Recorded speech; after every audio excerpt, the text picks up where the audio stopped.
I'm Ron Medlicott. I'm a whistleblower, and I hope you'll find what I have to say interesting, because believe me, it concerns you.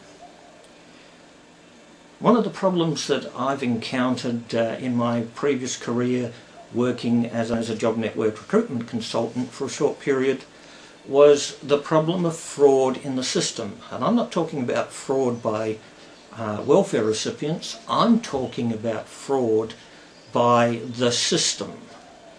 CES staff who engaged in breaching competitions. The prize, a $60 bottle of booze, the Friday night happy hour.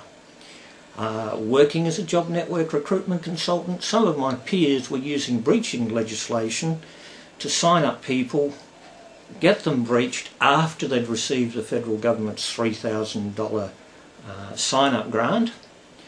Once the person was breached, they'd sign up somebody else. The worst rorter of all was the Howard government. The Howard government actually introduced breaching quotas, and between the 1st of July 2000 and the 30th of June 2002, something like 600,000 welfare recipients had the dole weeks, about 13 weeks, for such pathetic reasons as being 10 minutes late for an interview because the bus was running behind time. These people were defrauded of legitimate welfare entitlements. Now, I'm making a submission to a federal government inquiry that's looking at compliance measures set in place by Centrelink. These are penalties imposed for welfare recipients who do not meet their contractual obligations. There are compliance review panels. There are compliance failure penalties. Professor Disney and his staff are looking at this particular set of measures that are currently in place to determine their suitability. In the last few months I have made a number of submissions. The one I want to focus on today is this one. It's called The Flip Side of Fraud, and in this video is a supplement to that document. I'm sure you've heard all the phrase a wolf in sheep's clothing. Most of the people who work in Centrelink, there's more than 40,000 of them, are honest, hard-working, decent people. But within their ranks are wolves in sheep's clothing. In more modern terms, you can call them Godwin Gretsch clones. These are people who've got their own agenda, and it's not an agenda that's good for welfare recipients.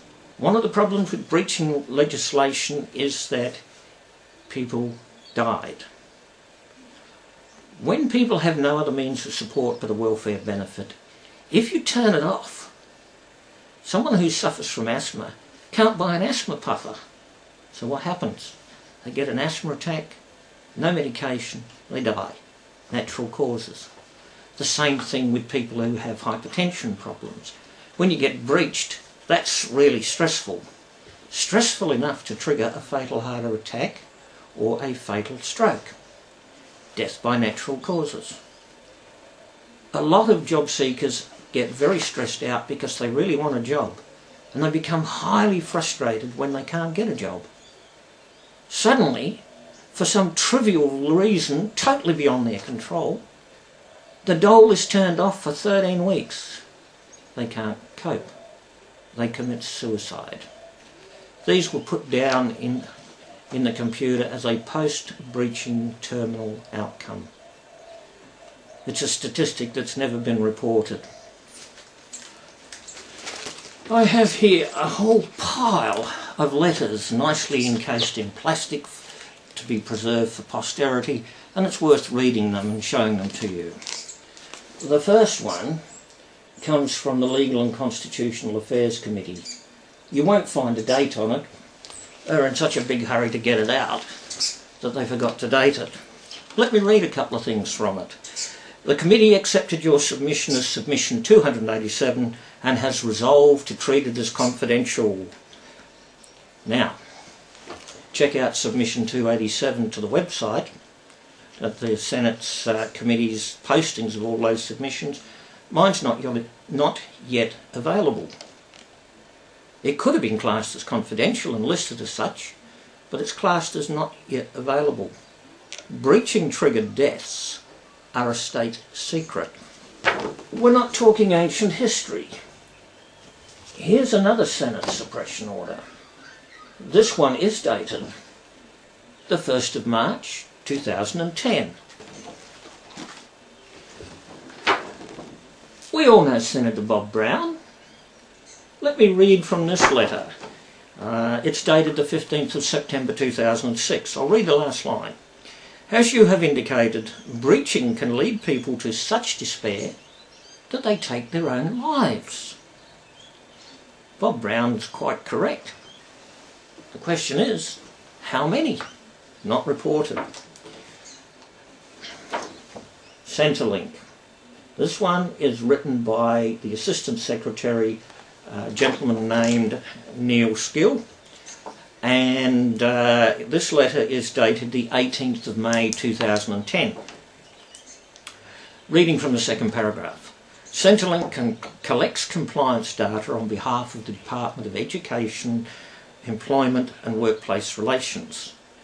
Centrelink does not collect post-breaching terminal outcome statistics and therefore is unable to assist you with your request for this information.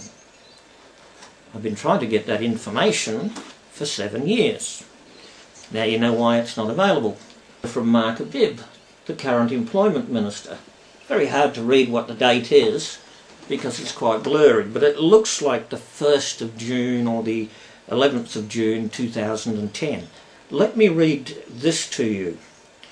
On the specific question you raised concerning claims that others have mentioned to you of there being records maintained of post-breaching terminal outcomes, there's no official record of this by the Department of Education, Employment and Workplace Relations, its successor departments, nor by Centrelink.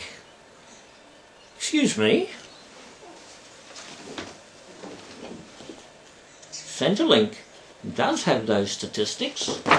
They just make sure they don't pass them on to the Minister of Employment. It's called plausible deniability, which means I won't ask and you don't tell me. Breaching triggered deaths, as Tony Abbott has pointed out in the deaths of 4 ceiling insulation installers, are a crime. At least manslaughter, and in my home state of South Australia they could even be felony murders, which means no statute of limitation. So here's the Australian Federal Police approach, or their viewpoint on the matter. I would make the point that this letter is classified confidential and I'm not allowed to give out copies of it. But it's dated the 7th of July 2004, and here's what the Federal Police thought of welfare recipients who died as a result of being breached, possibly defrauded through breaching quotas. Our Operations Monitoring Centre has assessed this matter, taking into account a number of factors including the gravity/sensitivity of the matters, the current investigational workload, available resources, and whether any Commonwealth laws have been breached. Nice choice of word there. Well, they didn't want to investigate. They could send 10 police officers to Centrelink to help investigate Reuters, but it was quite apparent that, gravity sensitivity, there's not enough sensitivity with the deaths of welfare recipients to worry about investigating them. I wonder, if you're a welfare recipient, what do you think about that? Thank you for listening. I'm Ron Medlicott.